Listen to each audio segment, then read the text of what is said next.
Would I be the asshole if I refused to buy a tacky painting my sister-in-law made for my family? My daughter and I love reading these together. Now it's my turn to ask for judgment. I'm 52F and this situation concerns my husband's brother, Drew, 59M, and his wife of 5 years, Suzanne, 35F. Drew supports Suzanne on his income while she focuses on her dream of being an artist. She makes paintings of people and animals, and has a website where she advertises her work for sale. Privately, I don't think her art is very good. It's absolutely better than what I could do, but it doesn't look professional, if you know what I mean. My husband feels the same, so we have not opted to purchase any of her art, despite her dropping hints here and there about it. The art on her site is priced in the $3-5K range. I realize that labor and cost of materials must be taken into account, but given the quality, those prices seem outrageous to me. I suspect she's not making regular sales, because she started making portraits of friends, family, or pets, as a surprise, and usually, said family and friends end up feeling obligated to buy the painting as a courtesy. Unfortunately, my husband and I were the latest victims of this sales tactic. My son recently proposed to his girlfriend, and we took the two of them, his girlfriend's parents, and our daughter out to a fancy dinner to celebrate. Both my kids posted pictures from dinner on social media. Without telling anyone, Suzanne decided to make a painting of one of these pictures, of everyone smiling for the camera. She revealed the big surprise at a party she and Drew hosted 2 weeks ago. The painting is a whopping 40 by 58, and I honestly think it's awful. Kitsch and tacky. I told Suzanne it was sweet of her to commemorate such a special moment in our family, but I carefully avoided saying anything about liking it. As I feared, she kept dropping hints throughout the party about how we can buy it as a wedding gift, and she would be happy to give us a big discount off what she would charge someone else. Who else would buy it? I politely dodged these hints, and she was clearly disappointed. Over the weekend, Drew reached out to my husband to say that Suzanne feels hurt that we never made an offer. He said it's becoming obvious as the years go by that we've never purchased one of her pieces, even though we have the means to do so, and it would mean a lot to them if we buy the painting. Her original asking price was $2,500, and Drew said he'll reduce it further to $1,900. It's not about the money, not entirely. It's the principle of the thing. I feel like I'm being strong-armed into paying for something I never asked for, don't like, and don't have space for in my house. I asked, and my son and his fiancée don't want it. My husband thinks we should just buy it to keep the peace in the family and avoid a potential rift with Suzanne and Drew. He also says the way I talk makes me sound like a snob, even though I would never share these opinions with anyone I know but him. Would I be the asshole if I stand my ground and refuse? Not the asshole. I will simply ask her why won't she gift it to the happy couple and follow up asking did she only make the painting so that she can make money and not for her nephew and his new fiancé. You're definitely not wrong, but I'm petty and would make sure to turn this around on her. Not the asshole. My husband thinks we should just buy it to keep the peace in the family. Absolutely not. Do you know what will happen next? She'll do a painting of the wedding or any potential pregnancy announcements or any other milestones. Suzanne will not stop. After all, you are willing to buy one painting. Why not buy another? Then another and another and another. First off, as a working artist and art professor, no professional artist would paint from a photo without express permission, so she's not a professional. Second, that size is ridiculous. It puts me in mind of the gigantic and totally awful painting Amy had made of her and Penny in Big Bang Theory. I would urge you to simply tell Drew, kindly but firmly, that you aren't going to buy the painting or any of Suzanne's artwork and ask him to please let it drop. If you buy this painting, you're setting yourself up for more of Suzanne's ambush marketing. I won't lie, now I'm dying to see the painting, lol. Not the asshole for not wanting to pay $2,000 for bad art. Haha, definitely not the asshole. I think it's normal to support artists in your family or social circle by buying a small or medium piece even if you don't really like it that much. However, expecting pity purchases to the tune of thousands of dollars is ridiculous. Moreover, making tailor-made gifts, depicting certain people and then expecting them to pay for it so tacky. I wonder how she even feels good doing this. It's pretty obvious at this point that she is forcing people to pay and not earning the sales. I'd say stand your ground and make it clear that she should not be making huge portraits of people without their consent. Even if it were a great piece, people just don't necessarily want that sort of thing. Buying chocolate bars so a niece, nephew can go to camp is a courtesy. Being guilted into dropping $3K on a bad painting is emotional blackmail. Stand your ground and don't buy a bad painting, not the asshole. Not the asshole. You did not commission the piece, she took it upon herself to make it. She can either gift it to the happy couple, attempt to sell it to a stranger, or repurpose the canvas for something else. No matter what path she chooses, none of them require anything from you or your husband. Best wishes to your son and his fiancée on their engagement. Am I the asshole if I asked my daughter's dipnophobic boyfriend not to come over when we are eating? My daughter been dating this guy a couple months. One day he was going to hang out and watch movies and have pizza. We ordered pizza, extra to ensure we had enough for him, and as soon as I got home with it, he walked out without even saying goodbye, which we thought was rude. On another occasion we invited him to a restaurant to celebrate a special event for my daughter. He ordered food, but didn't eat and spent most of the dinner in the bathroom. Finally we spent the day out with him along and stopped for food. We were all famished. I encouraged him to order something, my treat, along with everyone else, and he refused. Then he just sat there awkwardly watching everyone eat. It made me very uncomfortable because I don't like people watching me eat. I told my daughter that I think he's been pretty rude, but she likes him so she thinks his behavior is no big deal. A little while later, my daughter informs us that he has an issue eating in front of people. So I say, well, that's fine, but then he doesn't need to hang around at mealtimes because it makes me uncomfortable eating in front of someone that isn't eating with us. Now my daughter is mad that I'm discriminating against his disability, and I wouldn't treat someone else like that if they have a disability. Am I the asshole for not wanting him around at mealtimes? Good luck to that dude because that sounds like a horrible way to live. I think not the asshole because he ordered food at the special event, presumably you paid for it, and then didn't eat it.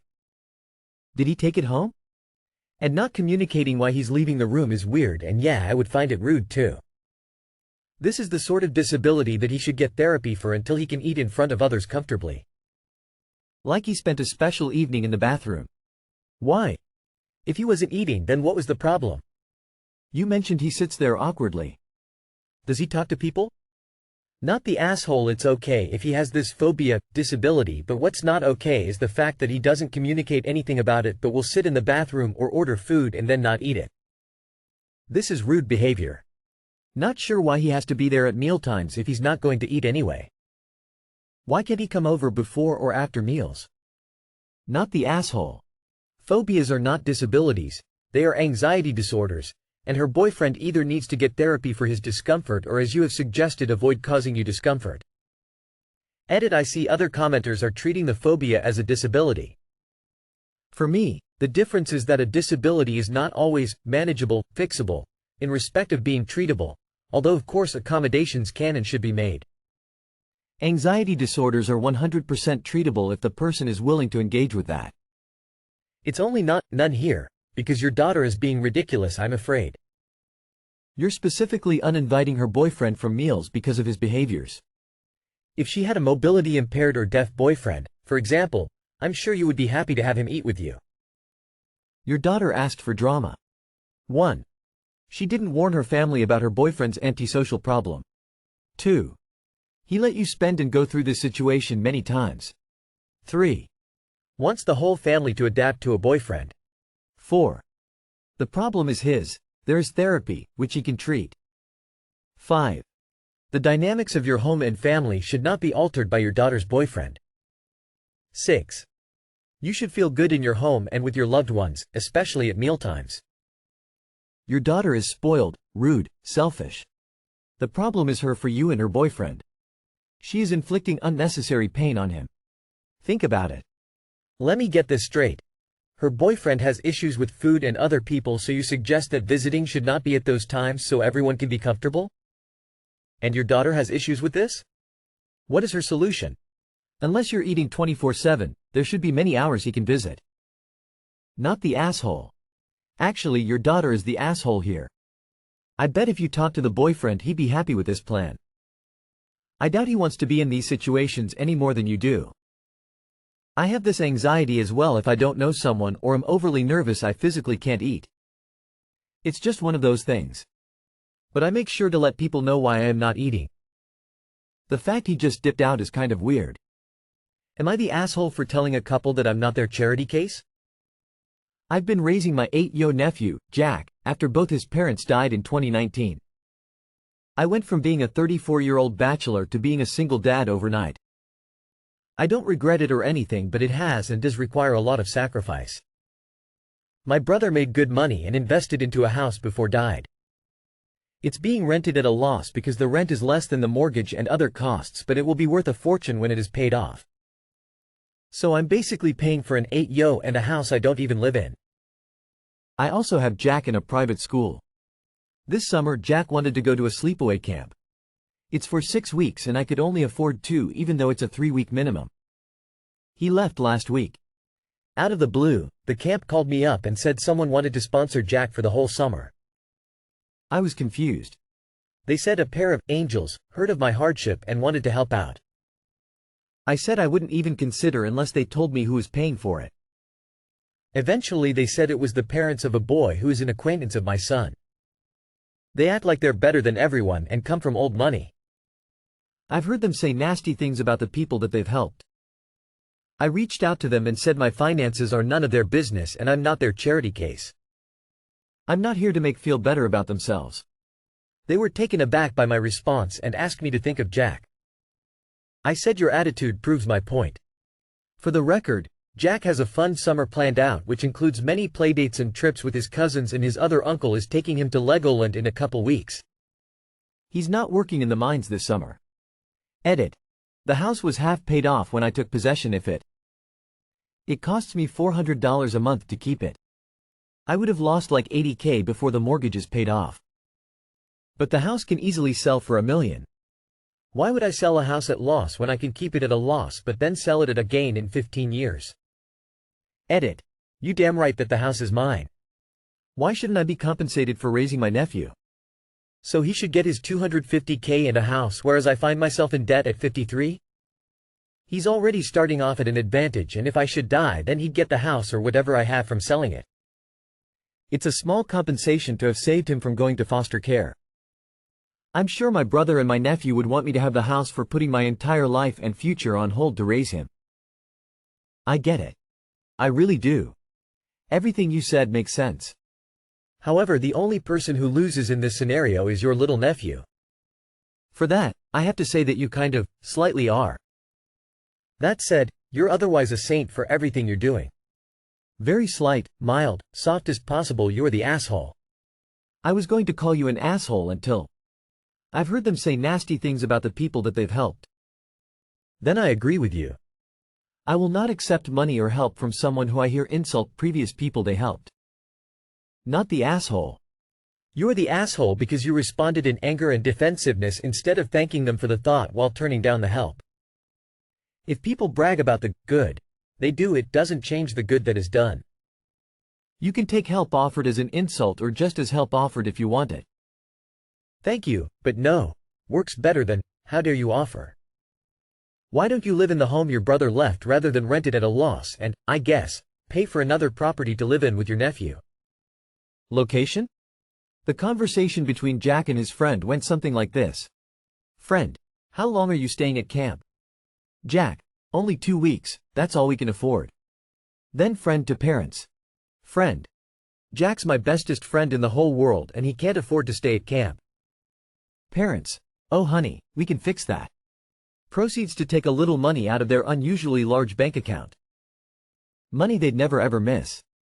Your response should have been, thank you very much, but we have summer plans. Sometimes people just do nice things just because they can, and your response might make them think twice next time. Sorry, but you're the asshole for your response. You were the asshole for how you handled this. You could have simply told the camp that no thank you, Jack has other things planned, and just left it at that. Not the asshole for declining the offer. You'd already made plans for the summer and have no obligation to cancel them for any reason. I bet you were looking forward to it, too.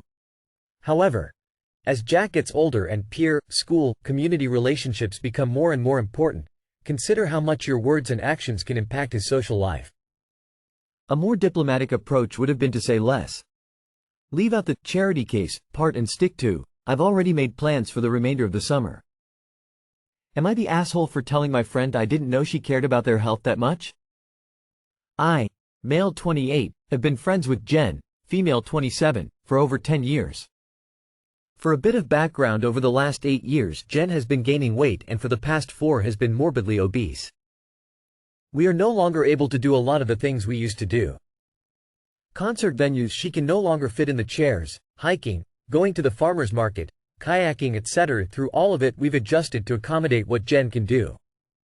A few months ago I moved into a new apartment and got the water tested for heavy metals, nitrate, bacteria, and fluoride through my state's health department. Everything came back clear, so I've been drinking the water because I don't want to waste single-use plastic bottles if I can avoid it. Jen came over for the first time this week and I offer her some water and she says, "You're not getting that from the tap, are you?" I explained the tests I had done on it so it's safe and she says it's not healthy to drink tap water and she can only drink bottled water. I said I didn't realize she cared about her health that much. She asked what's that supposed to mean and I said the past few years have noticed a change in her habits and am concerned she's going to have more health problems that will one day take her life. I thought when she was diagnosed with type 2 diabetes it might be a wake-up call to change her eating and exercise habits, but instead she's focusing on tap water? She said I was treating her different for gaining weight and that there was nothing wrong about her eating and I was just being fat-phobic. Am I the asshole for telling my friend I didn't realize she cared about her health that much? You are the asshole. I just think it was an unnecessary and rude escalation, although you obviously have wanted to talk about it for a while. I didn't realize you cared about your health so much, oof. That sounds like something my grandma would say to a fat person. Such a rude, sassy, passive-aggressive way to talk to a friend. You sound like you could be in a Real Housewives franchise with all that shade LMAO. You are the asshole shade queen nail polish medium skin tone. You are the asshole. This has been building for a while and instead of addressing it as you were going along you basically fat-shamed her over tap water. I could have just said you didn't have any bottled water and called it a day. Nope, you had to make a point that didn't need to be made. You are the asshole. If you truly cared about her health, you had 10 million opportunities before this to gently address the situation. You're pissed off because she doesn't want your tap water. Esh. You both were being judgmental here. She shouldn't judge you for using the tap. You shouldn't have used this opportunity to unleash all your feelings about your friend's weight gain. There were ways to express worry and concern over your friend's decreasing mobility and her diabetes diagnosis. This wasn't it. I gained 40 pounds over a couple years because of depression, multiple family deaths in a short time. I worked to get it off after fixing the depression, and I remember I brought a salad to a family potluck and my sister said, "Oh, what, you're eating healthy now." It hurt so much that she brought up her concerns that way, and didn't ever ask me how I was doing or support me.